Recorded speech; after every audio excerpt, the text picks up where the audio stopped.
সুপ্রিয় দর্শক, এখন আমি বর্তমানে অবস্থান করছি কক্সবাজার জেলার সাগরকন্যা খ্যাত দ্বীপ উপজেলা কুতুবদিয়ার আলী আকবর ডেল নামক একটা জায়গায়, যেখানে দেখতে পেলাম আমরা যখন এই যে বেরিবারটা যখন হাঁটছিলাম তখনই আমরা এই যে পরিচিত হলাম কিছু শক্তির সাথে।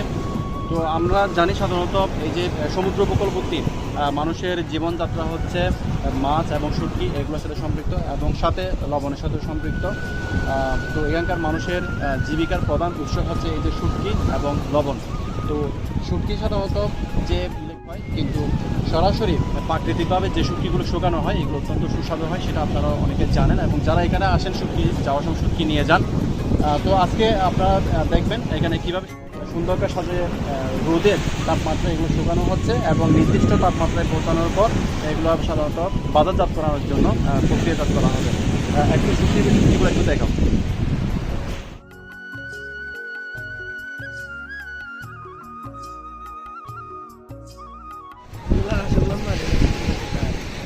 আর যাও, এখানে অনেক শুটকি দেখা যাচ্ছে। এখানে এটা হচ্ছে রূপচাঁদা মনে হয়, এটা রূপচাঁদা শুটকি।